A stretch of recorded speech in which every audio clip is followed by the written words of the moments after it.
بسم الله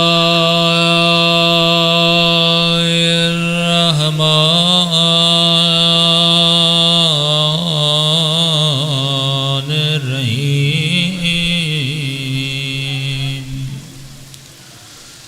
الحمد لله رب العالمين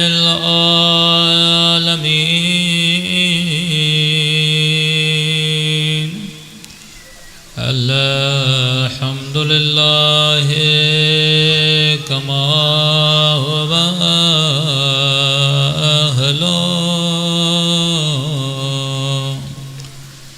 الصلاة والسلام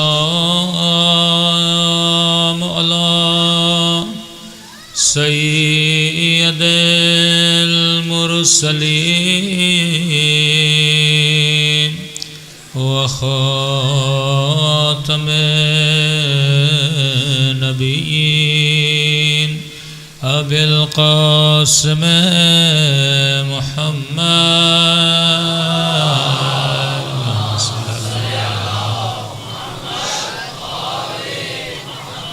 وعلى آله الطيبين الطاهرين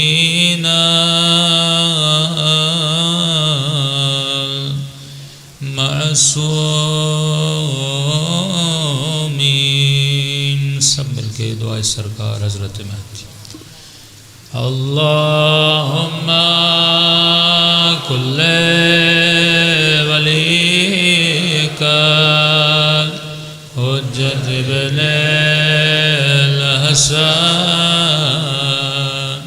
صلواتک علیہ وعلى آبائه في هذه الساعة وفي كل وليا وحافظا وقائدا وناصرا ودليلا وإلى الدار تسكنه أرضك طوعا وتمتعه فيها طويلا برحمتك يا أرحم الراحمين صلوات پڑھیں محمد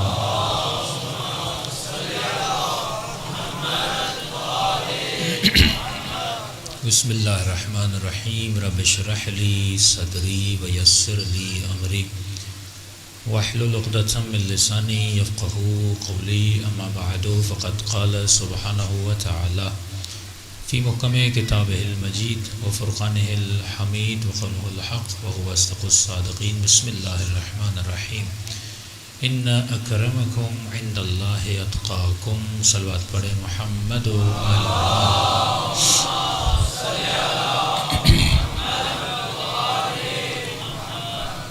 دعا ہے پروردگار عالم ہم سب کی عبادتوں کو اپنی بارگاہ میں قبول فرما دے اور جس مقصد زندگی اور حیات کی وجہ سے یہ مجالس رکھی جاتی ہیں ان تمام مقاصد میں ہم سب کو کامیابیاں نصیب فرما دے۔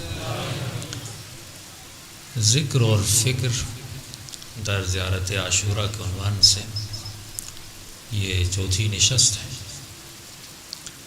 کہ ہم نے عرض کیا کہ انسان کی قیمت تب بلند ہے جب انسان اپنی فکر کو بلند کرے۔ جتنی فکر چھوٹی ہے اتنا انسان چھوٹا ہے، جتنی فکر کی پرواز بلند ہے اتنا انسان بلند ہے۔ انسان کو مقام مال نہیں دیتا، دولت نہیں دیتی، حکومت نہیں دیتی، انسان کو مقام دیتی ہے انسان کی فکر۔ آواز تھوڑی بڑھا دیں، صلوات پڑھیں محمد و آل محمد۔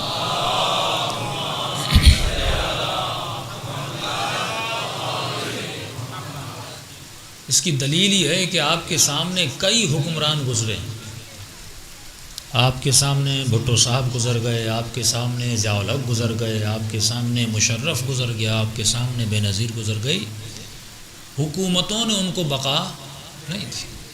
حکومت کی بقا ہوتی ہے ٹیمپریری، 4 سال جاہ و جلال کے ساتھ رہے گا، 7 سال رہے گا، ضیاء الحق کی طرح زیادہ رہ لے گا، لیکن سوال یہ ہے کہ لوگ اس کو اچھے نام سے یاد کرتے ہیں یا برے نام سے۔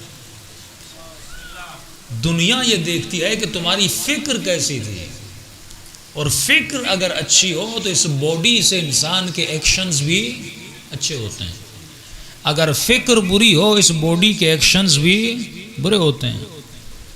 اگر کسی پولیس والے کی فکر یہ ہو کہ زندگی رشوت لینے سے بنتی ہے تو اس کی باڈی سے بھی رشوت کا ایکشن نکلے گا، لیکن اگر کسی انسان کی سوچ یہ ہو کہ رزق حلال میں اللہ برکت دیتا ہے تو اس کی فکر اس کو مجبور کرے گی، کوئی رشوت دے بھی تو ہاتھ کو واپس پلٹا دے گا۔ یہ ہاتھ جو ہمارا آگے بڑھتا ہے یہ ہماری فکر ہے جو اس کو بڑھاتی ہے، یہ ہاتھ جو ہمارا پیچھے ہٹتا ہے یہ ہماری فکر ہے جو اس کو پیچھے ہٹاتی ہے۔ بھائی اتنی بارش میں دنیا گھر میں ہے لیکن شیعہ حسین کے فرش پر ہے، کون آپ کو یہاں تک لے کر آیا؟ آپ کی فکر ہے جو آپ کو لے کر آتی ہے۔ آپ آئینے کے سامنے کھڑے ہوتے ہیں، آپ جب کپڑے لینے جاتے ہیں، ایک بندہ ریڈ شرٹ اٹھاتا ہے، ایک بلو اٹھاتا ہے، ایک بلیک اٹھاتا ہے، بھائی وہی انسان ہے، لیکن جب اس کی سلیکشن دیکھو گے سلیکشن میں وہ چینج ہے۔ کیوں چینج ہے؟ کیونکہ اس کی فکر چینج ہے۔ وہی خاتون ہے، ایک خاتون حجاب کر کے نکلتی ہے، ایک خاتون ویسٹرن کلچر میں خود کو ڈال کے نکلتی ہے، ارے یہ بھی مسلمان، یہ بھی کلمہ پڑھے، وہ بھی مسلمان، وہ بھی کلمہ پڑھے، لیکن ان کی ڈریسنگ میں اتنا متبادل کیوں ہے؟ کیونکہ دونوں کی فکر متبادل ہے۔ تو اسی لیے اہل بیت فکر کو بنانے کے لیے آئے۔ اگر فکر انسان کی اچھی ہو جائے اس کا بدن بھی اچھا ہو جائے گا، اس کا لباس بھی اچھا ہو جائے گا۔ اگر فکر انسان کی بری ہو جائے تو سارا وجود برا ہو جائے گا۔ اور فکر اچھی کب بنتی ہے؟ جب فکر کو آزادی ملے۔ ہم جب فکر کو بند کرتے ہیں اس فکر میں تعصب پیدا ہوتا ہے، ہم جب فکر کو آزادی نہیں دیتے۔ آج انگریز ہم سے آگے کیوں ہیں؟ کیونکہ انگریزوں میں بولنے کی اجازت ہے۔ وہاں اسکول کا بچہ بھی ٹیچر سے پوچھتا ہے اگر میں یہ کام کروں تو کیوں کروں، اگر میں سچ بولوں تو کیوں بولوں، اگر میں جھوٹ نہ بولوں تو کیوں نہ بولوں۔ اخلاقیات کا معراج ان کے یہاں زیادہ کیوں ہے؟ کیونکہ انہوں نے اپنے بچوں کو، اپنے اولادوں کو بولنے کی اجازت دی ہے۔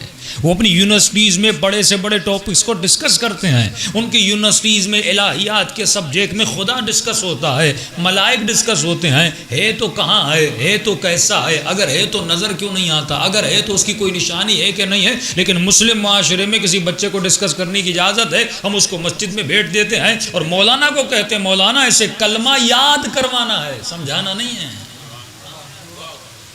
کیونکہ مولوی نے بھی یاد کیا ہوا ہے۔ ٹھیک ہے، اب وہ بچہ اللہ کو نہیں سمجھا، وہ کلمہ اگر یاد کر کے نہیں آتا تو مولوی اسے مارتا ہے۔ اب تصور کرے وہ بچہ پوچھ لے کہ خدا نہیں ہے، مولوی کیا حال کرے گا اس بیچارے کا؟ تو بچپن سے کلمے سے بچہ ڈرتا ہے، اس مولوی کی ڈنڈی سے ڈرتا ہے۔ یہ بچہ نماز کے قریب جائے گا، یہ بچہ خدا کے قریب جائے گا؟ قطعاً کبھی اس کے دل میں خدا کی حقیقی محبت نہیں آئے گی، کیونکہ ہماری تربیت کرنے کا طریقہ غلط تھا۔ تم 7 سال، امام علی فرماتے ہیں انسان یہ بچہ 7 سال تک بادشاہ ہے۔ کیا مطلب؟ اس کے ذہن میں جو سوال آتا ہے اسے اجازت دے سوال کرنے کی، اس کے ذہن میں جو خیال آتا ہے اس کو اپنے خیال بیان کرنے کی اجازت دے۔ لیکن مسلمان ان بچوں کو اجازت نہیں دیتا، وہ صرف رٹا لگواتے، بھائی میرا بچہ حافظ ہے، کون سا تیر مار لیا اس نے قرآن حفظ کر کے؟ خوارج قرآن کے حافظ تھے، لشکر یزید میں حافظین قرآن موجود تھے، لیکن وہ سارے قاتل حسین بنے ہیں۔ 3 جنگیں مولا علی کے ساتھ لڑی، حافظ تھے کہ نہیں تھے؟ حافظ تھے، لیکن وہی رسول خدا کی حدیث، بعض لوگ ایسے ہیں جو قرآن پڑھتے ہیں پر قرآن ان پر لعنت بھیجتا ہے۔ کیوں؟ کیونکہ قرآن پڑھ تو رہے ہیں، ذکر کر تو رہے ہیں، لیکن اس ذکر میں فکر نہیں کر رہے ہیں۔ وہی سوچ شیعت میں لائی گئی، وہی سوچ دوسرے مسلمانوں کے فرقوں میں لائی گئی کہ تمہیں صرف ذکری مسلمان بننا ہے، فکری مسلمان نہیں بننا. تمہیں ایک ایسا پاکستان بنانا ہے جس میں صرف ذکر مصطفیٰ ہو، نظام مصطفیٰ نہ ہو. تجھے رمضان میں ایسی ٹرانسمیشنز کرنی ہے جس میں خواتین وہی جو ناچتی ہے، وہی جو گانا گاتی ہے اور رمضان میں آتی ہے اور دوپٹہ پہن کے کس کا ذکر کر رہی ہے؟ مصطفیٰ کا ذکر کر رہی ہے. اور جیسے رمضان گزرتا ہے یہی خاتون شیطان کا ذکر کر رہی ہوتی ہے.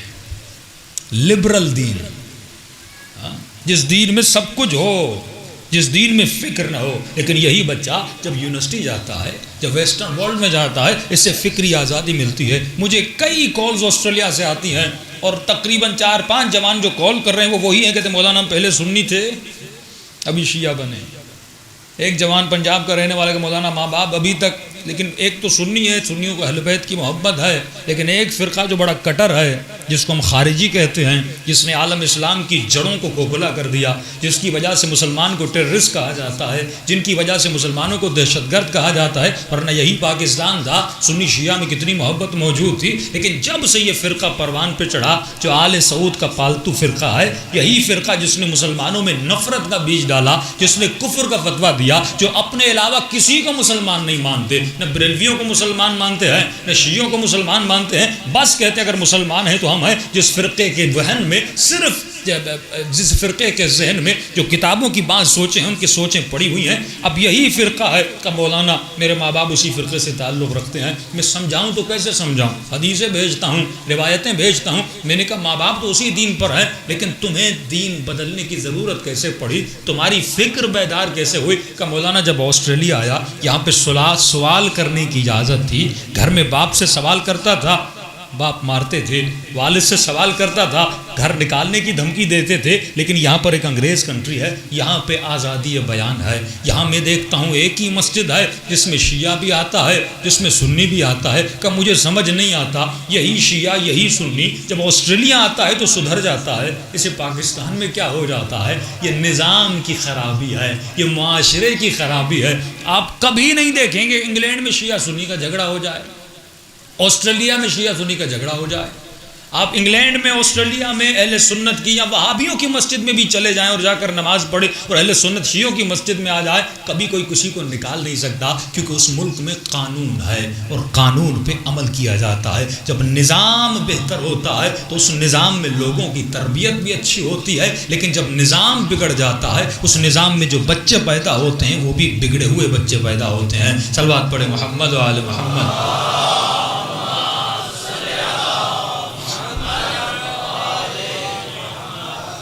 تو فکر کو اگر آزاد رکھا جائے، اس فکر کو اجازت دی جائے سوال کرنے کی. ہر مسلمان کا عقیدہ ہے کہ اصول دین میں تقلید حرام ہے. تقلید کا مطلب کیا؟ مطلب وہی جو مولوی کلمہ سکھاتا ہے اس طرح کلمے کو رٹنا حرام ہے. اکثر لوگوں کا دین تقلیدی دین ہے. شیعہ ہو، سنی ہو، بریلوی ہو، حنفی ہو، شافعی ہو، سب کا دین کیا ہے؟ تقلیدی ہے.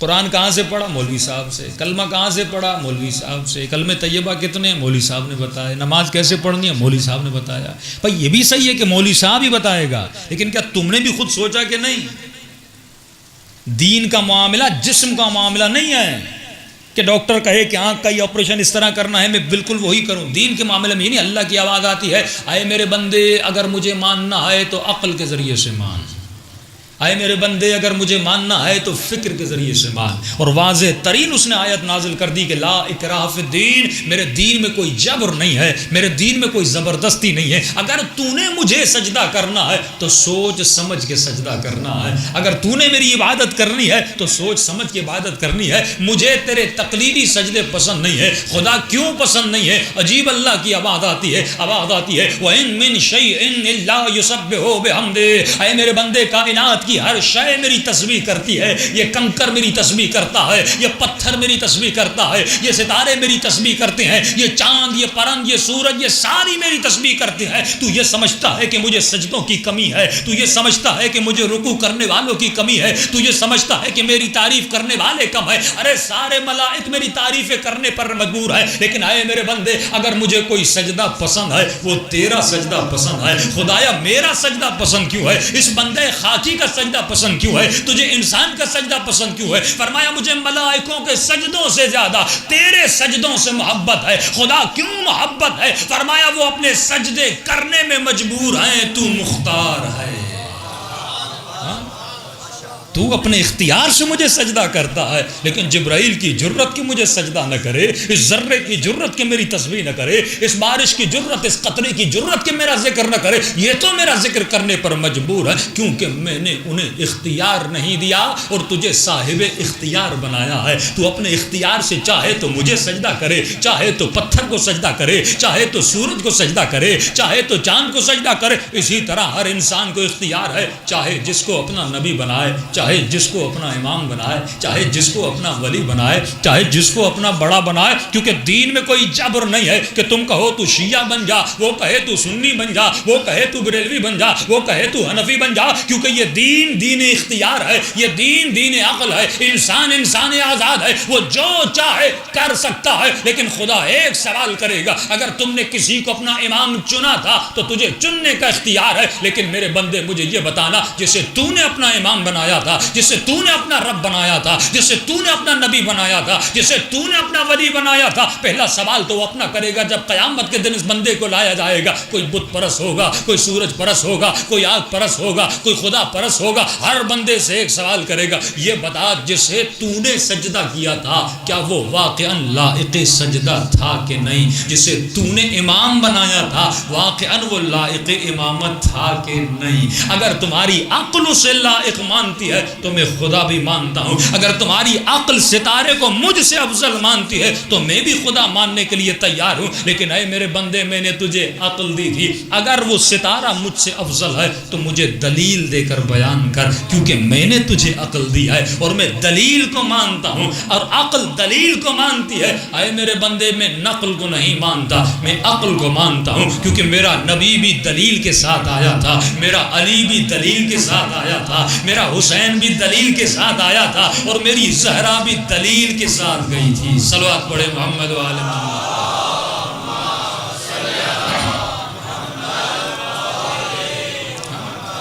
کیوں امام فرماتے ہیں, اے میرے شیعو نحن ابناء الدلیل, ہم دلیل کے فرزند ہیں.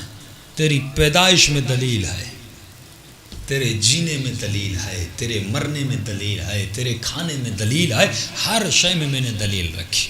لیکن اس ملک میں فکر کو جکڑا جا رہا ہے کہ فکر بیان نہ کی جائے, اور تاریخ گواہ ہے کہ جب یزید فکر حسین کو روک نہ سکا, دنیا کے بڑے بڑے حکمران فکر کو کنٹرول نہیں کر سکے. فکر کبھی کنٹرول میں نہیں آتی, محبتیں کبھی کنٹرول میں نہیں آتی, کیونکہ فکر آزاد ہے اور یہ پرواز کرتی ہے. تو کبھی بھی فکر کو روکنے کی کوشش نہ کرنا. اور حسین نے اسی فکر کو پازیٹیو وے میں چلانا شروع کیا.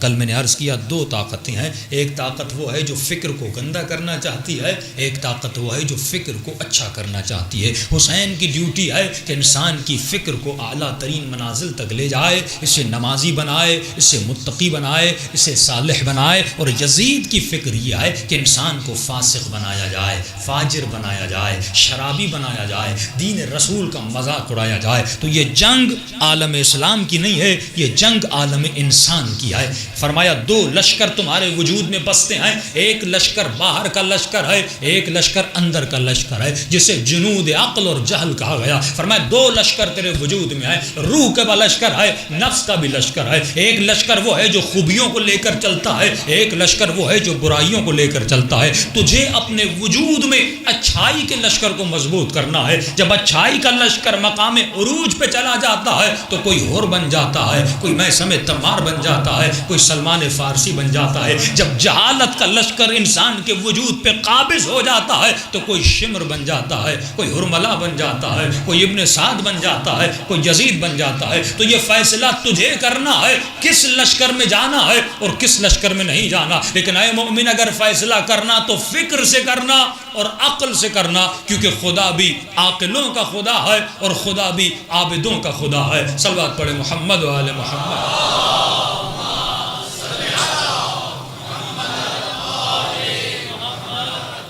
تو فکر جب پستی کی طرف جائے تو انسان پست ہو جاتا ہے. زیارت عاشورہ کے مختلف جملے آپ کی خدمت میں. یہ جملے ہیں کہ میری لعنت ہو ان پر سمعت جنہوں نے سنا, بایعت جنہوں نے بیعت کی, تابعت جنہوں نے اتباع کی, رضیت جو راضی ہوئے. یہ شیعت میں ایک فقہی مسئلہ ہے. کافی مولوی بھی اس سے آگاہ نہیں ہے. کافی ایسی شخصیات ہیں کہ جن کو اتحاد کی وجہ سے ہم القاب دیتے ہیں. مثلا شروع میں حضرت کہہ دیا, جناب کہہ دیا, اور کچھ لوگ آگے رضی اللہ عنہ بھی لگا دیتے ہیں. میں نہیں لگاتا, اس لیے نہیں کیونکہ زیارت عاشورہ کا جملہ ہے کہ لعنت ہو ان پر جنہوں نے سنا.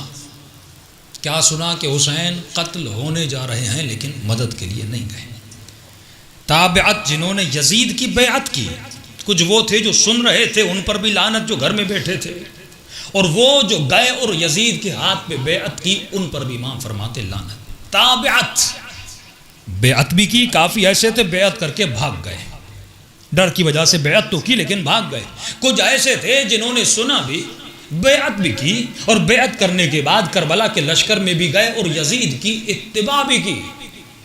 یہ آخری لعنت بہت بڑی لعنت ہے, رضیت. مولا فرماتے ہیں ان پر بھی لعنت ہے جو راضی ہوئے. کس چیز پہ راضی ہوئے؟ کس چیز پہ راضی ہوئے؟ یزید کے عمل پہ راضی ہوئے. آج جب یہ پاکستان میں کوئی مولوی کہے کہ جب یزید کا نام آئے تو کہو یزید رضی اللہ عنہ, یعنی خدا تو یزید سے راضی ہو جا. کس سے راضی ہو جا؟ یزید. کس چیز سے؟ یزید کے عمل سے راضی ہو جا. اس کا مطلب جو دعا کر رہا ہے وہ یزید کے عمل سے راضی ہے. جو یہ جملہ کہہ رہا ہے وہ قتل حسین سے جو عمل یزید نے کیا راضی ہے. جو یہ جملہ کہہ رہا ہے وہ سیدہ سکینہ کے چہرے پہ جو تماچے لگے اس پہ راضی ہے. جو یہ جملہ کہہ رہا ہے نبی کے نواسیوں کی چادروں کے اترنے پر راضی ہے. امام فرماتے ہیں اس پر بھی لعنت ہے جو یہ کہے رضیت میں راضی ہوں, جو دعائے رضایت کہے. اب جو جس نام کے ساتھ رضی اللہ عنہ لگائے اور اس شخص کے عمل سے راضی ہو, اس کا مطلب یہ ہے وہ اس کے عمل میں شریک ہے, اور حسین اس پہ تا قیامت لعنت بھیجتے رہیں گے. احترام اپنی جگہ, لیکن یہ جملہ بہت بڑا ہے. تو آج یزید کو رضی اللہ بنایا جا رہا ہے, آج بعض لوگوں کو رضی اللہ بنایا جا رہا ہے. اور مسلمان سوچے, لفظ شفاعت پہ ابھی تک میں نے گفتگو نہیں کی. قرآن کی آیت ہے میرے حبیب نماز شب ادا کر, تہجد ادا کر, تاکہ خدا تجھے مقام محمود عطا کرے.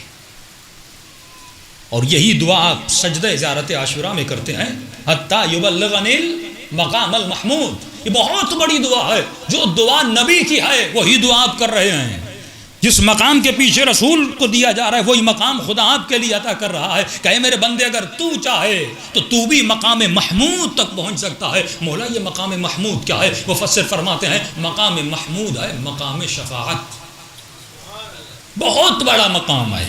دو لفظ ہیں, ایک ہے شفاعت ہونا, ایک ہے شفاعت کرنا.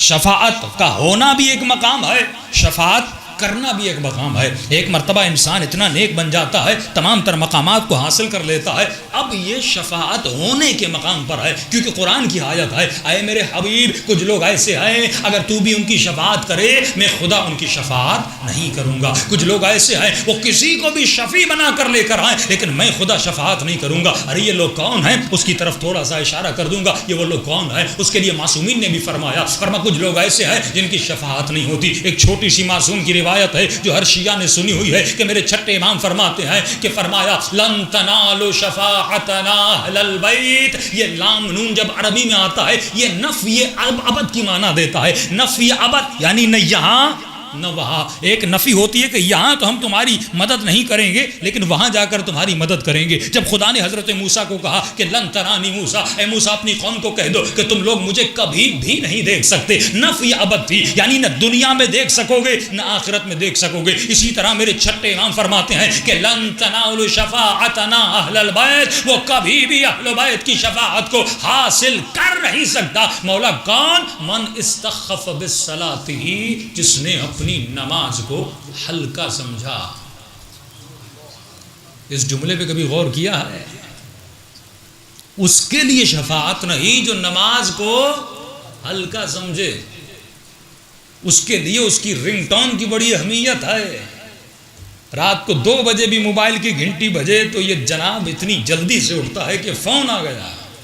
کسی بزنس مین کا فون نہ ہو, کسی رشتہ دار کا فون نہ ہو, کسی دوست کا فون نہ ہو, کسی نام محرم کا فون نہ ہو, لیکن وہاں پر اللہ کی اذان کی آواز آتی ہے. یہ اذان کی ویلیو فون کی رنگ ٹون جتنی بھی نہیں ہے, ایک میسج جتنی بھی ویلیو نہیں ہے اس اذان کی. یہ ہے استخف, جو نماز کو چھوٹا سمجھے, پست سمجھے, خفیف سمجھے, کم سمجھے.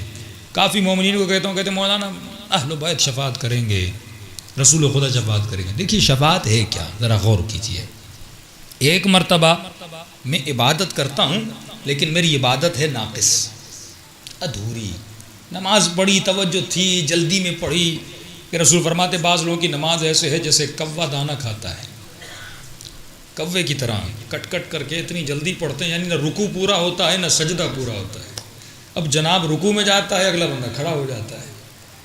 کوے جیسی نماز. فرمایا جب کوے جیسی نماز پڑھتا ہے تو ملائکہ ایسی نمازوں کو اس کے منہ پہ مارتے ہیں کہ یہ نماز تیرے ہی لیاقت رکھتی ہے, تیرے ہی قابل ہے, یہ نماز اللہ کو پسند نہیں ہے. استخف, دیکھیے بعض نماز آپ ایسے کہیں کہ بندہ نماز پڑھتا تو ہے لیکن نماز ہے تھوڑی ٹوٹی پھوٹی, کمپلیٹ نماز نہیں ہے, اس پرفیکشن پہ نہیں پہنچی. اب یہ مر جائے گا, رسول خدا تھوڑی بہت مدد کر کے اس کی ٹوٹی پھوٹی نماز کو سیدھا کر دیں گے. ہاں, اس کی ادھوری نماز کو اللہ سے دعا کر کے کمپلیٹ کروا لیں گے.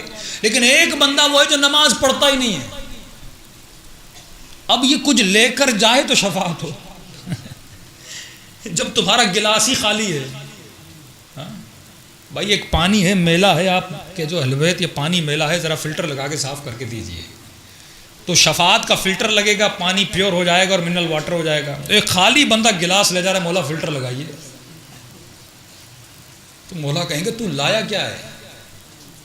خالی ہاتھ خالی عمل لے کر آیا ہے اور شفاعت مانگنے آیا ہے. شفاعت ہے عمل کی, جب عمل ہوگا تو شفاعت ہوگی, بے عمل کی شفاعت تو ہے ہی نہیں. جو شیعہ نماز ہی نہ پڑھے, جو شیعہ خمس ہی نہ دے اور وہاں جا کر کے مولا مدد کریے, مان کے میں کچھ دیا ہوگا تو ہم تھوڑا ملا جلا کے تمہاری مدد کریں, اکاؤنٹ میں 1 روپیہ نہیں, چیک بک بھی نہیں تیرے پاس, کام کیسے چلے گا؟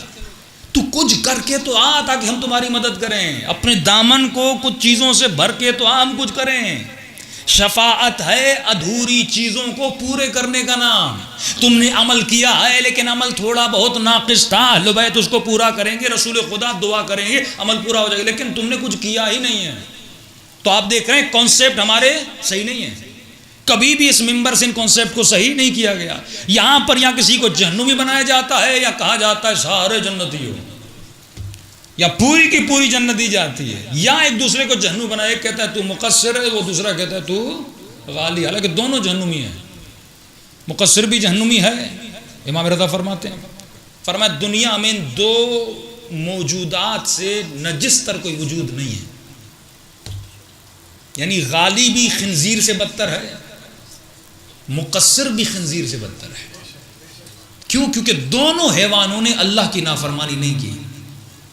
یہ دونوں، ایک اہل بیت کی شان میں گستاخی کرتا ہے جیسے مقصر کہتے ہیں، جیسے 70 سال سے امیر شام نے کی.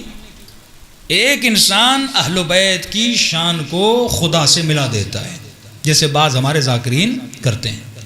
فرماتے ہیں نجس ہیں، ان کے ساتھ اٹھنا بیٹھنا حرام ہے. اب ہمارے ہیں نہ اتنے مقصر ہیں نہ اتنے غالی ہیں، انگلیوں پہ گننے کے برابر ہیں. واللہ نہ کوئی مقصر ہے نہ کوئی غالی ہے، لیکن تعصبات کی وجہ سے ہم ایک دوسرے کو کیا کر رہے ہیں؟ گالی دے رہے ہیں. یہ گالی ہے، یہ دشنام ہے، یہ سب ہے. یہ گویا وہ اس کو کہہ رہا ہے تو جہنمی ہے، وہ اس کو کہہ رہا ہے تو جہنمی ہے، اور دونوں زیارت عاشورہ پڑھ کے کہتے ہیں انی سلم لمن ظالمکم حرب لمن حاربکم. امام کو کہہ بھی رہا ہے، عمل میں جھوٹ بھی بول رہا ہے. انی سلم یعنی مولا میرے دل میں ہر اس کی محبت ہے جس کے دل میں آپ کی محبت ہے. اب دونوں ایک دوسرے کو کہہ رہے ہیں دونوں کے دلوں میں علی کی محبت ہے. تو آپ دیکھ رہے شیطان کیسے مومن کو مومن سے لڑا رہا ہے. اور یہی تو برطانیہ کا رول تھا کہ ڈیوائیڈ کرو بعد میں حکومت کرو. آج کیوں آپ کے شیعوں کو پکڑا جا رہا ہے؟ یہ کمزوری ہماری اپنی ہے. اتنا ہم دونوں کو آپس میں لڑا دیا کہ یہ امام بارگاہ میرا ہے، یہ امام بارگاہ تیرا ہے. جیسے آپ کا حسین الگ ہے، میرا حسین الگ ہے. جیسے تیرا مولا علی الگ ہے، میرا مولا علی الگ ہے. دونوں 12 اماموں کے ماننے والے، لیکن جب عقل نہ ہو، جب شعور نہ ہو، جب فکر نہ ہو تو دشمن اس طرح شیعہ کو لڑاتا ہے. جب شیعوں کو آپس میں لڑا سکتے ہیں تو تصور کریے شیعہ سنی کو دشمن کتنا لڑا سکتا ہے. لیکن جس کے وجود میں عقل ہو، علی والی اگر عقل سنبھالو گے تو اپنی دنیا کا بھی فائدہ کرو گے، اپنی آخرت کا بھی فائدہ کرو گے. صلوات پڑھیں محمد و آل محمد.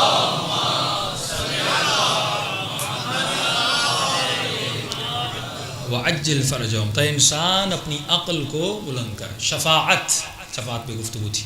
ایک ہے شفاعت کا ہونا، یعنی میں اپنی شفاعت کرواؤں. وہ کیسے ہوگی؟ معصوم امام کا فرمان کہ کچھ عمل لے کر آ، عمل کرنے پر خود کو پابندی دے. اب عمل ٹوٹا پھوٹا ہو سکتا ہے، اس نماز میں فکر دنیا بھی ہو سکتی ہے، اس نماز میں بزنس کی فکر بھی آ سکتی ہے. کوشش کر اپنی نماز کو بلند کر، اپنی فکر کو بلند کر. نماز میں کسی غیر کا خیال نہ لا، جس نے تجھے بنایا صرف اس کا خیال لا. یہ تو ہو گیا شفاعت کا ہونا.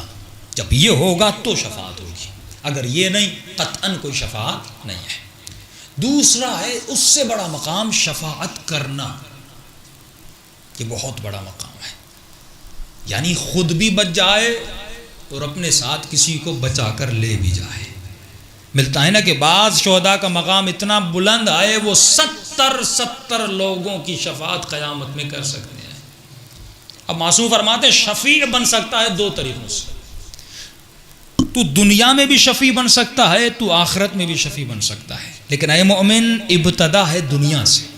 اگر تجھے کسی کا شفیع بننا ہے دنیا میں شفیع بن. مولا میں شفیع کیسے بنوں؟ دیکھیے میں نے کہا تھا وطر اور شفا. وطر ایک کو کہتے ہیں، شفا 2 کو کہتے ہیں. قرآن میں ایک لفظ ہے کفلین، یہ بھی لفظ وہی ہے کہ قیامت کے دن کفلین یعنی 2 کو بلند کیا جائے گا. یہ 2 کون ہے؟ فرمایا کبھی تو کسی محفل میں بیٹھا ہے، ایک انسان ہے گناہ کرنے جا رہا ہے، مثال کے طور پہ کہنے جا رہا ہے پیسے نہیں ہیں، مجھے ہمسائے کی گاڑی کو چرانا ہے، اور آپ نے کہہ دیا ہاں اس کا جو تالا ہے وہاں سے کھولو گے تو آسانی سے کھل جائے گا. تو تم اس کے گناہ میں اس کے کیا بنے؟ شفیع بنے. فلاں صاحب آیا بھائی فلاں آفس میں کام نہیں ہو رہا، آپ نے کہا کام نہیں ہو رہا، فلاں افسر ہے اتنی رشوت لیتا ہے کام ہو جاتا ہے. فری کے مشورے، نہ میرا فائدہ نہ میرے خاندان کا فائدہ نہ میرے بیٹے کا فائدہ. بھائی تھوڑی دیر کے لیے اپنی زبان کو بند کر دے. فری کا مشورہ دے کے اس کے گناہ میں اس کا شفیع بن جاتا ہے. اور ہمارے پاس ایسے فری ایڈوائز دینے والے بہت زیادہ ہیں. اچھا فلاں جگہ پہ جا رہے ہو فلاں کام کر دینا. اچھا فلاں روڈ سے جا رہے ہو وہاں سگنل بہت زیادہ ہیں، فلاں گلی سے جانا، وہ سگنل توڑنا، وہاں پولیس نہیں ہوتی. فری میں اس کو مشورہ دے رہا ہے. کل وہ مر گیا اور کل اس سے پیسے لے لیے پولیس نے تو گناہ بھی اپنی گردن. یہ تو پیسے کی بات ہے نا، لیکن اس گناہ میں اگر آدمی آ جائے، اگر خطا میں آ جائے، اگر چوری میں آ جائے، اگر رشوت میں آ جائے، اگر حرام خوری میں آ جائے، یہ فری میں اس کو مشورے دے رہا ہے. اور یہ ہماری عادت ہے. فرمایا یہ ہے شفیع. اشہد انک قد اقمت الصلاۃ وآتیت الزکاۃ وامرت بالمعروف ونہیت عن المنکر. یہ امر بالمعروف شفاعت ہے, یہ نہی عن المنکر شفاعت ہے. آپ سمجھ رہے امام حسین وہاں جا کر شفاعت کریں گے؟ حسین دنیا میں ہم سب کی شفاعت کر کے چلے گئے. یہ مجلس شفاعت نہیں تو کیا ہے؟ یہ ذکر حسین شفاعت نہیں تو کیا ہے؟ یہ قال رسول اللہ یہ شفاعت نہیں تو کیا ہے؟ یعنی حسین شفیع بن رہے ہیں. کس راہ میں شفیع بن رہے ہیں؟ تجھے جنت میں لے جانے میں شفیع بن رہے ہیں. یہ قدم جو دنیا میں بلند کرتا ہے یہی ایک ایک قدم تجھے جنت کے قریب لے جا رہا ہے, اور ایک رانگ قدم تجھے جہنم کے قریب لے جا رہا ہے. بس فرق یہ ہے تو دنیا کے قدموں کو دیکھ رہا ہے لیکن جہنم کے قدموں کو نہیں دیکھ رہا, لیکن خدا تو دیکھ رہا. ایک ٹائم پیریڈ ہے, 1 سے شروع کر 100 تک تجھے جانا ہے. ابھی تک تو 30 تک آیا ہے, پھر برزخ کا سفر ہے, پھر قیامت کا سفر ہے, پھر تجھے جنت میں جانا ہے. اب جو قدم اٹھا رہا ہے یہ قدم طے کریں گے کہ تمہارا راستہ جنت کی طرف جا رہا ہے یا جہنم کی طرف جا رہا ہے. اور اس راہ میں تیرا شفیع کون ہے؟ ہمیشہ 2 لوگ ہوتے ہیں, ایک تو ہے, ایک وہ جو تجھے راہ دکھانے والا ہے. اب تو بھی کسی اور کا شفیع بن سکتا ہے, تو خود شفاعت کیوں نہیں کرتا؟ تو کسی کو جنت کی طرف لے آ. تو حسین کی طرح شفیع بن کے حر کو حسین کے لشکر میں لے آ. یہی تو مقام ہے. ہمارا کام ہے ہم شفیع بنے, یہ بہت بڑا درجہ ہے. اگر تو دنیا میں شفیع بنے گا خدا تجھے قیامت میں بھی شفیع بنائے گا. اگر تو دنیا میں بندگان خدا کی ہدایت کرے گا. اور یہ قرآن کی آواز ہے کہ 2 لشکر ہیں نا, لشکر جور, لشکر فساد, لشکر رحمت. ہمیشہ یہ 2 لشکر چلتے رہتے ہیں, دونوں کوشش کرتے ہیں. وہ لشکر کوشش کرتا ہے کہ تجھے دنیا کی طرف اور جہنم کی طرف کھینچ کے لے جائے, اور ایک لشکر ہے تجھے جنت کی طرف لے جاتا ہے. تو اے مومن روز دعا کرتا ہے, اے خدا امام زمانہ کی لشکر میں شامل فرما. امام زمانہ کے لشکر میں کیا وہ لشکر کوئی جنت سے آئے گا؟ کوئی خاص لشکر بنا ہوا ہے, جب امام آئیں گے تو زمین کو اترے گا اور تم اس میں شامل ہو جاؤ گے. ارے یہی لشکر ہے جو تو دیکھ رہا ہے. تو خود کو اس لشکر کا ایک سپاہی سمجھ, تو بالفعل اس لشکر میں شامل ہے. لشکر کا کام صرف لڑنا نہیں ہے, لشکر کا کام صرف تلوار چلانا نہیں ہے. لشکر کا کام یہ ہے تو کسی کا شفیع بن, کسی بے نماز کو نمازی بنا, کسی گنہگار کو گناہ سے نکال. یہی علی بن ابی طالب, یہی تو شفاعت ہے. فرمایا تو شفیع بن. اب جب شفیع بن جائے گا تو مقام شفاعت پر آ جائے گا. اب جب دعا بھی زیارت عاشوراء میں کرے گا بالفعل اس منزل پر تو کھڑا بھی ہوا ہے. صلوات پڑھے محمد و آل محمد.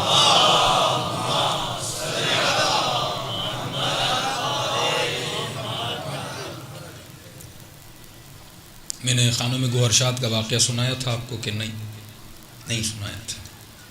مجالس اتنی ہوتی ہیں آدمی بھول جاتا ہے کہاں پہ کیا پڑھا ہے. دیکھیے شفیع بنی, اللہ آپ سب کو مشہد مقدس کی زیارت نصیب فرمائے.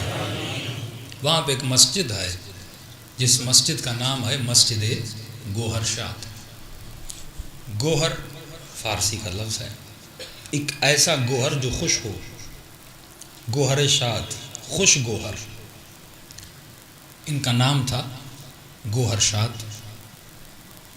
یہ ہندوستان سے ہجرت کر کے ایران آئیں, اور جب مشہد پہنچی تو مولا کی حرم کی 4 دیواری بہت چھوٹی تھی, ایک محدود احاطہ تھا. حرم کے بالکل بیک سائیڈ پہ جہاں پر ابھی یہ مسجد ہے, یہاں پر لوگ کچرا پھینکا کرتے تھے. بہت گند تھا, بدبودار ایک جگہ تھی. اس نے کہا کہ مولا کا حرم ہے اور سامنے کچرا ہو. کچھ لوگ وہ ہیں جو اندر کا ہی کچرا صاف نہیں کرتے, اور کچھ وہ ہیں جو حرم کے باہر کا بھی کچرا صاف کرتے ہیں. تجھے جہاں کچرا نظر آئے, کیونکہ کچرا ہے نجاست, اور اہل بیت بھی نجاست سے دور ہیں, ان کے چاہنے والے بھی خود کو نجاست سے دور رکھتے ہیں. تو اس نے کہا اللہ نے مال بہت دیا, دولت بہت دیا, شوہر مر چکا تھا, بیوہ تھی, اور کیونکہ علی کی چاہنے والی تھیں, فکر بھی بلند تھی, تو انہوں نے کہا کہ کچھ ایسا کر کے جاؤں کہ مرنے کے بعد بھی مجھے کام آئے. معصوم کا فرمان ہے انسان جب تک تو زندہ ہے یہ تیرا نام اعمال ہے, ملائک اس کو لکھتے رہتے ہیں, لیکن جیسے اس بدن سے روح نکلی یہ دفتر بند ہو جائے گی. اب نہ نیکی بڑھا سکتا ہے نہ برائی گھٹا سکتا ہے. کس نے کہا مولا کوئی ایسا کام ہے کہ میں کروں اور مرنے کے بعد وہ پھر بھی لکھتا رہے. یعنی انلمیٹڈ میرے اعمال بڑھتے رہیں. امام نے کہا ایک کام. امام فرماتے ہیں چند کام اگر کوئی مومن کرے, اگر مر بھی جائے گا اس کے نام اعمال میں نیکیاں لکھتی جائیں گی. فرمایا وہ کون سا عمل ہے؟ امام فرماتے کوئی مسجد بنا کے جا. اگر تو مر بھی جائے گا جب تک یہ مسجد باقی ہے, نمازی نماز پڑھتے رہیں گے, ثواب خدا تجھے دیتا رہے گا.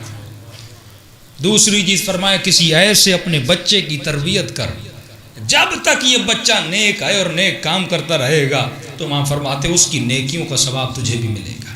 تیسرا کام اپنی زندگی میں کوئی اچھی سی کتاب لکھ کے جا یا چھپوا کے جا.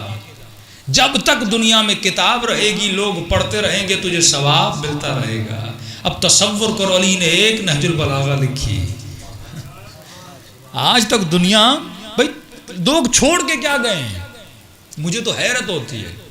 یزید کیا چھوڑ کے گیا سوائے لعنت کے؟ وہ کون سا اس نے کام کے جسے ثواب ملے؟ نسل پہ ثواب ہے, آبا و اجداد پہ کوئی فخر کیا جاتا ہے. تو بتا تو نے کیا کیا؟ لیکن حسین کہ صرف 10 دن کاؤنٹ کرو تو یہ دنیا کے ثواب کو بھی جمع کرو تو کم ہے. لاکھوں لوگوں کو فرش عزا پہ ہدایت, سارا ثواب کہاں جا رہا ہے؟ ساری رحمتیں کہاں لوٹ رہی ہیں؟ امام حسین کی طرف. اس فرش پہ لوگ نمازی بنتے ہیں, جوان دیندار بنتے ہیں, خواتین آتی ہیں حجاب کرتی ہیں, ان کی روحیں بیدار ہوتی ہیں, نفسوں کو مارتی ہیں. یہ سب کچھ کہاں سے مل رہا ہے؟ یہ رزق کہاں سے مل رہا ہے؟ فرش عزا سے. کس کی وجہ سے؟ حسین کی وجہ سے. اب کتنا بے شعور انسان ہے جو یزید کے پیچھے لگا. وہ تمہیں دے کر کیا گیا؟ 4 چیزیں بتاؤ جو یزید نے تجھے دی ہوں. کعبہ اس نے گرایا, 3 دن مدینے کو اور مدینے کی عورتوں کو اپنے سپاہیوں پہ اس نے حلال کیا, نبی کے اور نبی زادیوں کو اس نے مارا. کون سی چیزیں وہ چھوڑ کے گیا؟ اور پیچھے چلے جاؤ کہ وہ کیا چھوڑ کر گئے اور دیکھو علی کیا چھوڑ کر گئے ہیں. اس خاتون کے پاس یہ شعور تھا, یہ عقل تھا کہ اپنی زندگی میں کچھ کر کے جاؤں اور اگر چلی جاؤں تو مجھے ثواب ملتا رہا ہے. اب تصور کریے مسجد گوہر شاد کتنی بڑھیا ہے. جب نماز پڑھتے ہو ثواب تجھے بھی ملتا ہے اور خانم گوہر شاد کو بھی ملتا ہے. عاقلہ عورت تھی, اللہ نے عقل دی تھی, اور یہ عقل اس نے علی ابن ابی طالب سے لی تھی, علی کی تعلیمات سے لی تھی. کیونکہ امام فرماتے ہیں اگر فکر کو بلند کرنا ہے تو فکر علم سے بلند ہوتی ہے. جتنا علم و شعور تمہارے وجود میں آئے گا اتنی فکر تمہاری پروان چڑھتی جائے گی. اب اس نے مزدوروں کو ہائر کیا, ہائر کرنے کے بعد اس نے مسجد کے کام کو بنوانا شروع کر دیا. اب مسجد کا کام ہو رہا تھا, جوان مزدور تھے, کام کر رہے تھے. یہاں سے ایک جوان مزدور تھا, اس کی نگاہ خانم گوہر شاد کے چہرے پہ پڑ گئی. فارسی میں کہتے ہیں کہ یک دل نہ صد دل عاشق شد. اس کے دل میں عشق کا بھوت چڑھ گیا اور اس نے کام پہ آنا چھوڑ دیا. 1 دن گزرا, 2 دن گزرے, 3 دن, ہفتہ گزر گیا. خانم گوہر شاد نے کہا وہ مزدور نظر نہیں آتا, کہ پتہ نہیں طبیعت خراب ہے, ہم نے بھی اس کو نہیں دیکھا. کیونکہ علی والی تھی. کہا کہ جاؤ تیمارداری کے لیے, پیسوں کی ضرورت ہو, بیمار ہو گیا, پوچھ کر آؤ. کسی کو بھیجا گیا اور پیغام بھیجا گیا تو اس کی ماں نے کہا کہ مجھے خانم گوہر شاد سے ملنا ہے. تو انہوں نے کہا ٹھیک ہے آ جائیں, میں مل لیتی ہوں. اب یہ بوڑھی سی ماں خانم گوہر شاد کے پاس آتی ہے اور کہتی ہے مسئلہ یہ ہے کہ میرا بیٹا نہ کھانا کھا رہا ہے نہ پانی پی رہا ہے. عشق کا بھوت آج کل کے زمانوں میں سوار ہوتا ہے اور یہی ڈرامے بازیاں کر کے اپنے والدین کو بلیک میل کرتے ہیں. اب بوڑھی ماں تھی, اس نے کہا بیٹا نہ کھا رہا ہے نہ پی رہا ہے. کہ مسئلہ کیا ہے؟ کہ مسئلہ یہ ہے کہ اس نے کہا کہ جب تک آپ ان سے شادی نہیں کریں گی وہ نہ کام کرے گا نہ کھانا کھائے گا. یہ پریشان ہو گئے. کہ میرا شادی کا ارادہ ہے, میں بیوہ ہوں, میری عمر اتنی ہے. کہ میں نہیں جانتی, اللہ نے ایک بیٹا دیا ہے اور وہ بھی نہ کھانا کھا رہا ہے نہ کچھ کر رہا ہے, میرا بیٹا مر جائے گا. جیسے مائیں روتی ہیں, رونا دھونا شروع کر دیا. اب یہ تھی علی کی چاہنے والی. شفیع بننا ہے نا, یہ نہیں کہ خود نیک ہو اور دوسرے کو چھوڑ دو. یہ حسین کی سیرت نہیں ہے. اگر ایسا ہوتا تو حسین بھی مدینے میں بیٹھ جاتے, نمازیں پڑھتے رہتے. حسین کو کون سا نقصان تھا؟ حسین کی نماز تو بچی ہوئی تھی. لیکن مولا نے کہا حسین اپنی نماز بھی بچائے گا, حر کی نماز بھی بچائے گا, قیامت تک آنے والوں کی نمازیں بچائے گا. کیونکہ یہ حسین ہے, یہ شفیع ہے. کام ہے اہل بیت کا شفاعت کرنا, رسول کا کام ہے شفیع الناس, یہ شفاعت کرنے والا ہے. یہ رحمت للعالمین کے ماننے والے کا نواسا ہے. یہ بھی مولا کی ماننے والی تھی. اس نے کہا ٹھیک ہے, میری ایک شرط ہے, اگر تیرا بیٹا وہ شرط مان جائے میں شادی کے لیے تیار ہو جاؤں گی۔ ماں نے کہا کہ کون سی شرط؟ اب اس نے سمجھا پیسے والی خاتون ہے، کوئی بڑی شرط رکھے گی تاکہ بات کو ٹال دیا جائے۔ اس نے کہا دیکھیے کوئی بڑی شرط مت رکھیے گا، جو ہم پوری کر سکیں وہ شرط دیجیے گا۔ کہ شرط کا تعلق آپ سے نہیں ہے، آپ کے بیٹے سے ہے، اور اتنی مہنگی شرط بھی نہیں ہے، بڑی آسان شرط ہے، اگر وہ پوری کر لے میں شادی کرنے کے لیے تیار ہوں۔ کہ کون سی شرط ہے؟ کہ بیٹے کو کہو کہ 40 راتیں نماز شب پڑھے، 40 راتیں نماز تہجد پڑھے۔ آج کی خاتون، آج کی میری بہن، آج کا باپ جب تیرے گھر میں رشتہ آتا ہے تو آپ کی شرطیں کیا ہوتی ہیں؟ گاڑی ہے، بنگلہ ہے، میرا اسٹیٹس یہ ہے، آپ کا اسٹیٹس کیا ہے؟ میری بیٹی تو نازوں میں پلی ہے، آپ اس کو دے کیا سکتے ہو؟ یہ ہماری شرطیں ہیں، یہ علی کی شرطیں نہیں ہیں۔ اے خاتون، اگر کوئی جوان تیرے عشق میں گرفتار ہے، تو جانتی ہے کہ یہ تیری محبت میں جو تو کہے یہ کر سکتا ہے، تو یہی تو ہے کہ بندہ بندے کے عشق سے خدا کے عشق تک پہنچ جاتا ہے۔ لیکن سوال یہ ہے تو اس بندے کو خدا تک پہنچاتا ہے کہ نہیں؟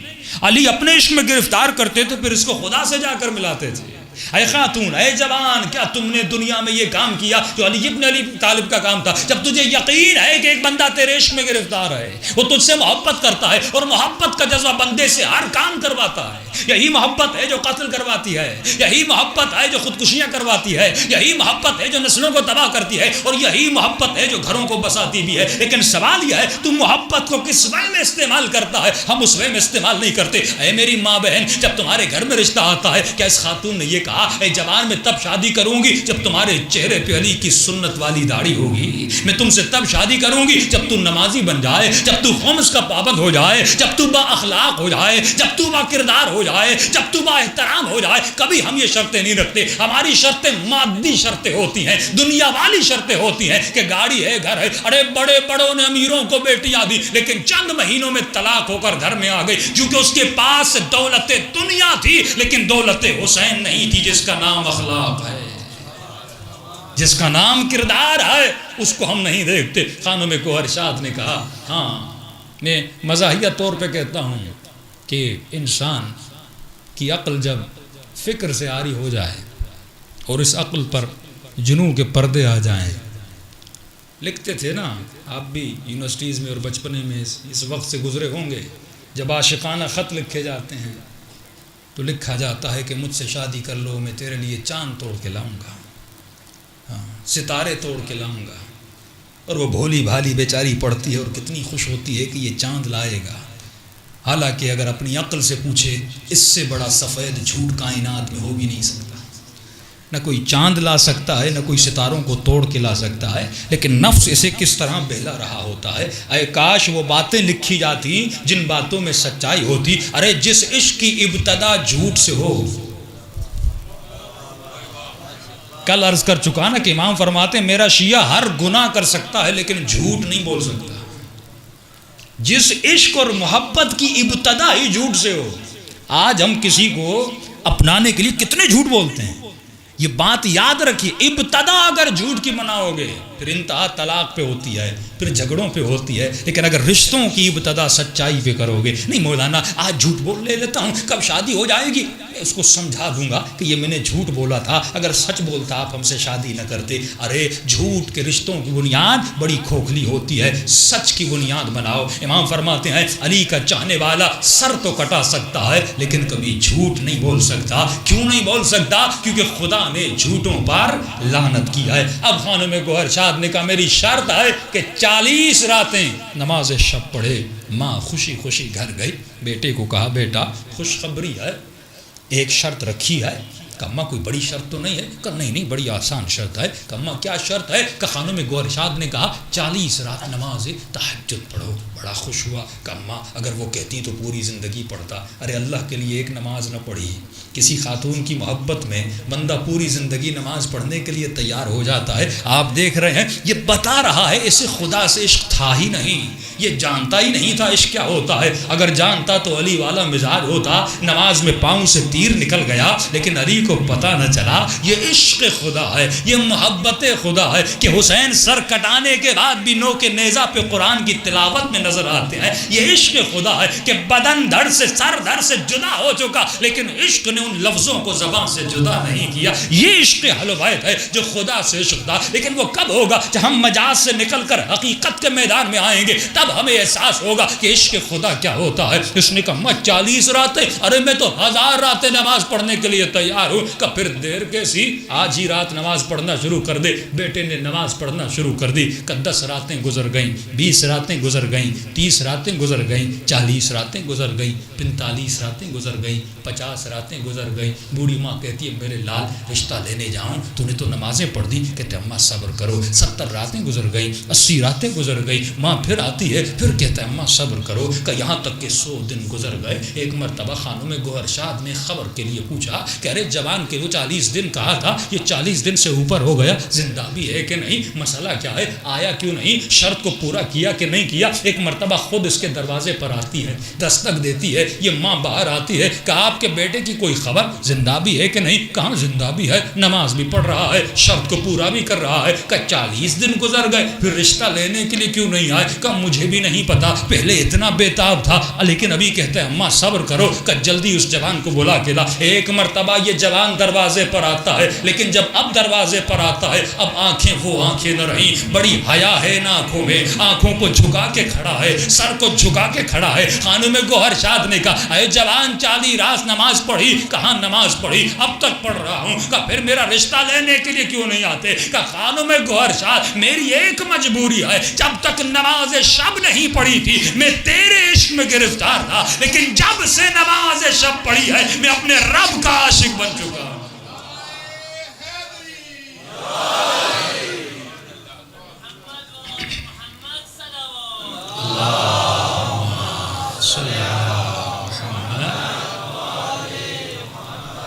جو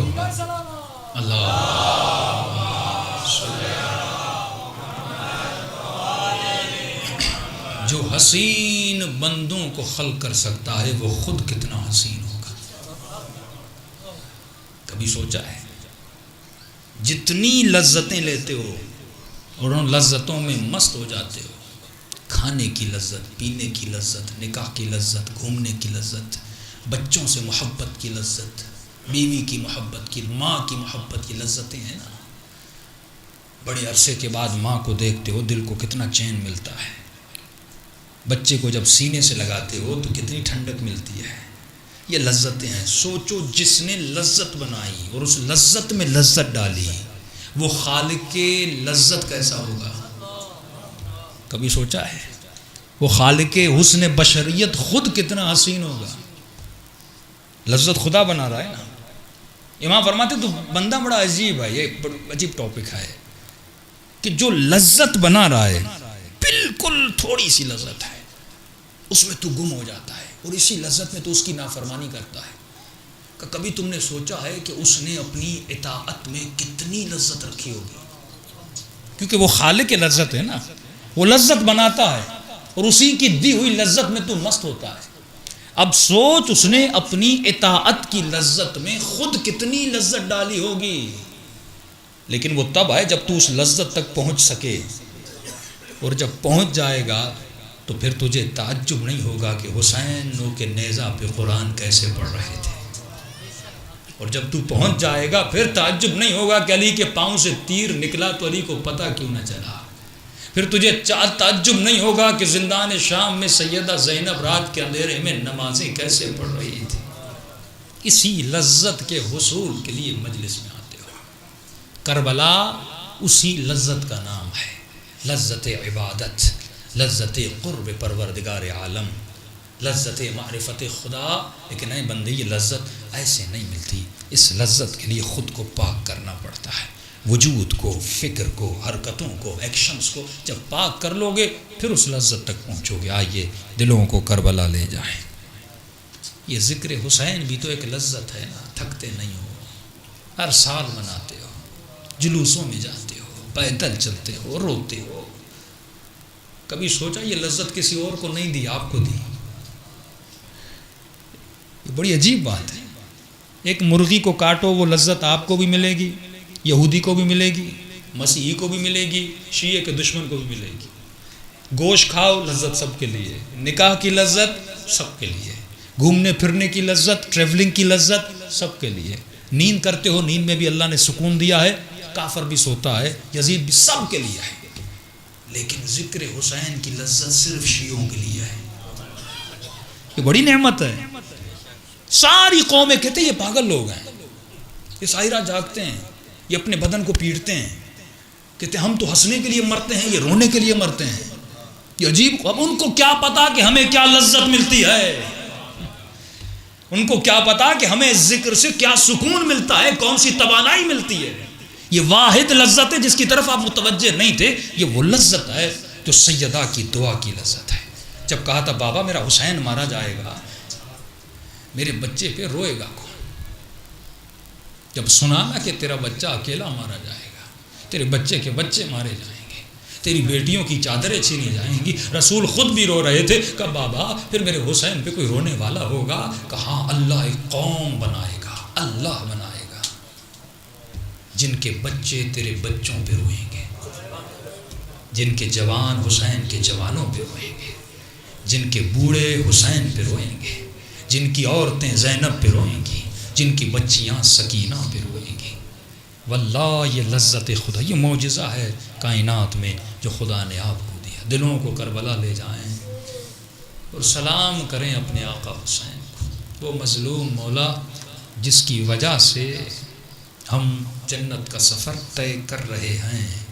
ابھی دوران سفر ہیں.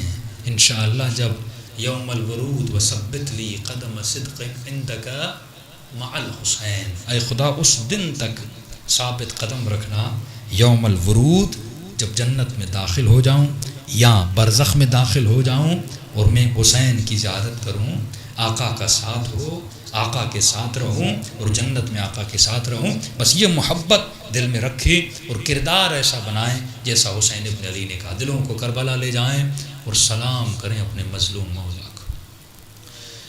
السلام علی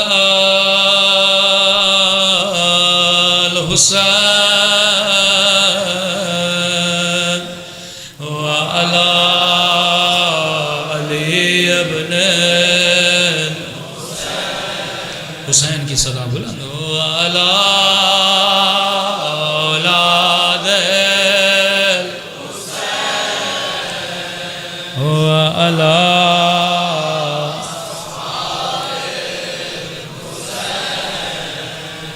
السلام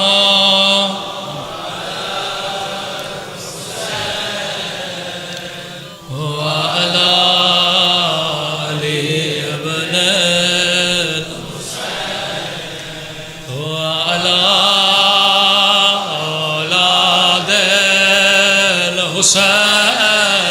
الحسین وعلی اصحاب. میرا سلام ہو ان بازوؤں پہ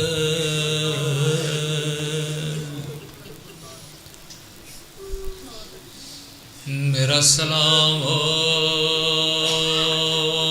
ان زخمی آنکھوں پہ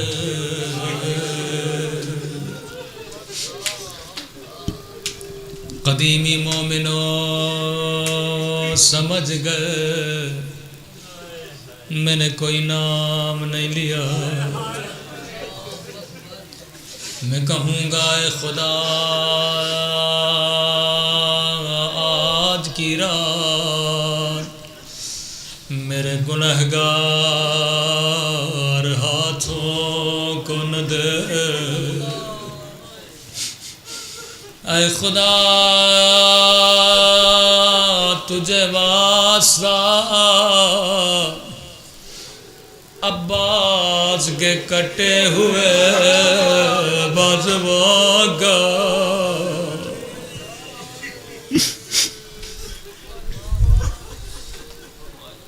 جن کو حسین نے گھوڑے سے اتر کے زمین سے اٹھایا تھا، بازووں کو چوم کے کہا عباس میری کمر ٹوٹ گئی،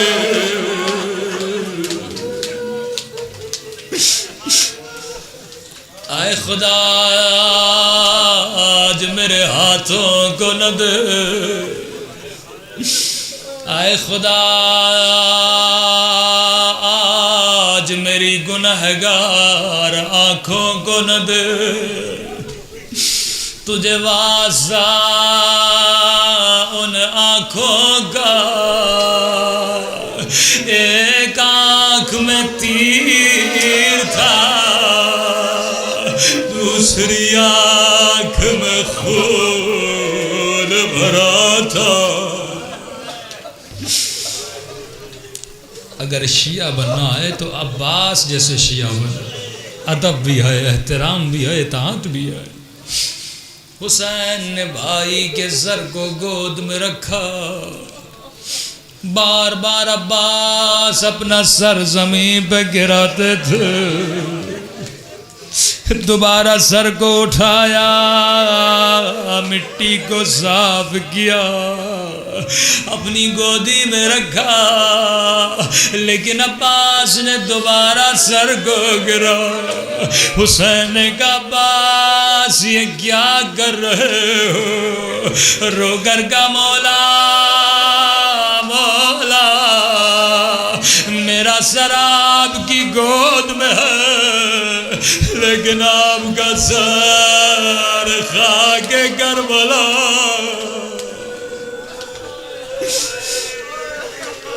اسے کہتے ہیں محبت، اسے کہتے ہیں اطاعت۔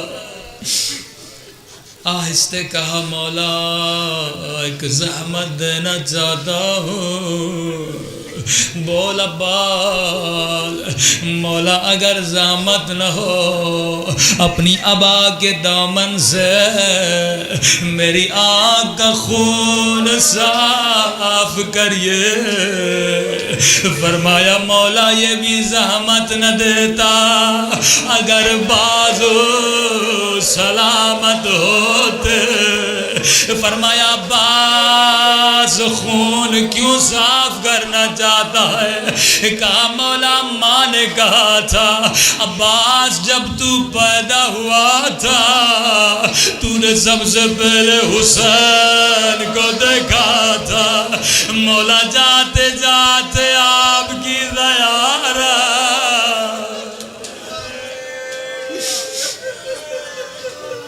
اے خدا تجھے عباس کی آنکھوں کا واسطہ۔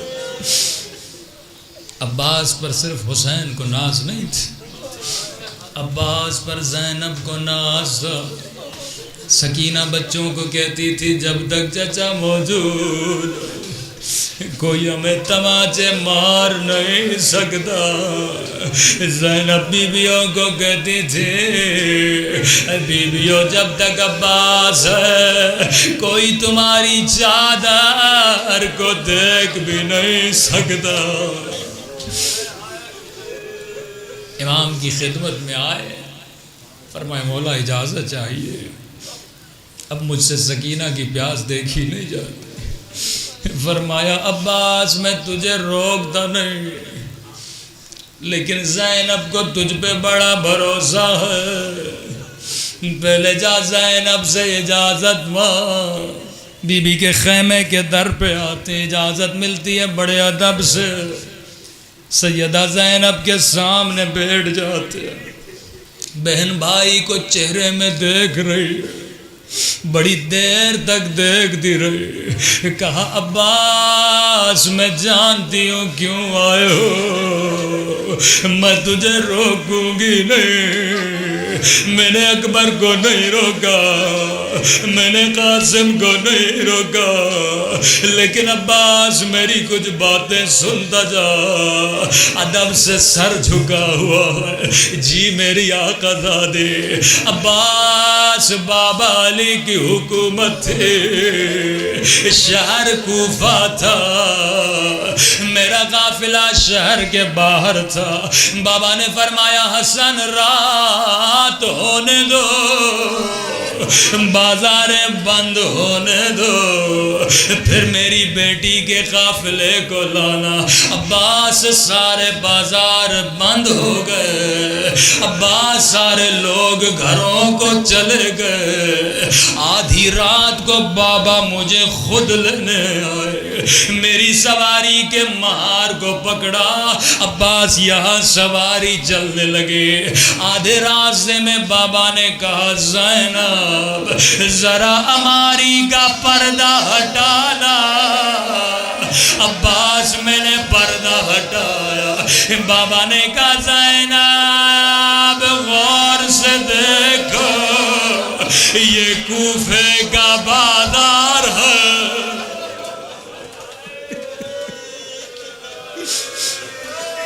عباس میری سمجھ میں نہیں آ رہا، بابا مجھے بازار کیوں دکھا رہے ہیں؟ یہاں سواری آگے بڑھی۔ بابا نے پھر کہا زینب ذرا پردہ ہٹانا۔ میں نے پردہ ہٹایا، کہا زینب غور سے دیکھو، یہ کوفیوں کے گھر ہے۔ عباس سواری آگے بڑھی، بابا نے پھر کہا زینب پردہ ہٹانا۔ عباس میں نے پردہ ہٹایا، بابا نے کہا زینب غور سے دیکھو، یہ کوفے کا چوک ہے۔ عباس اب میری سمجھ میں نہیں آیا، میں نے کہا بابا بازار دکھانے ہیں، بیٹوں کو دکھائیے۔ بیٹیار بالار ایک مرتبہ میری سواری کو بٹھایا، میرے ہاتھوں کو پکڑا، کبھی میرے ہاتھوں کو چوم رہے ہیں، کبھی میرے سر کے بوسے لینے لگے۔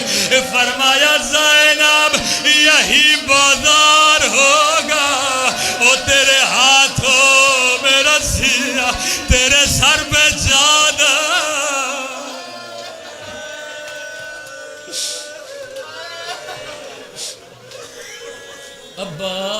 عباس میں نے کہا بابا آپ امام ہے، علم غیب جانتے ہیں، لیکن بابا میں ایک سوال کرنا چاہوں گی۔ بابا جس بہن کا بھی ایک بھائی ہو، اس کو بھی کوئی نہیں دیکھتا۔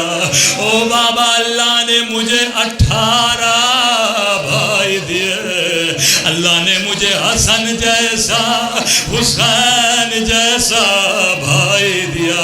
اب سنو گے زینب نے کیسے خدا حافظ کیا۔ کہا عباس کھڑا ہو جا۔ ایک مرتبہ دونوں باہیں عباس کے گلے میں ڈالی، کہا خدا حافظ عباس، خدا حافظ عباس۔ اب میں زینب سمجھ گئے میری چادر اترنے کا وقت قریب ہے، میرے ہاتھوں میں رسیاں ڈلنے کا وقت قریب ہے۔ اے خدا تجھے زینب کی مظلومیت کا واسطہ، تجھے باب الہوا عباس کا واسطہ۔ حاضرین مجلس میں اگر کوئی پریشان ہے، اس کی پریشانیوں کو دور فرما۔ اے خدا میرے قبر و برزخ و قیامت کے سفر کو آسان فرما۔ ہم نے جو خطائیں کی ان خطاؤں کو معاف فرما۔ اگر کوئی حقوق العباد ہمارے سر پر ہے اسے ادا کرنے کی توفیق نصیب فرما۔ ہم سب کو عاقبت بخیری نصیب فرما۔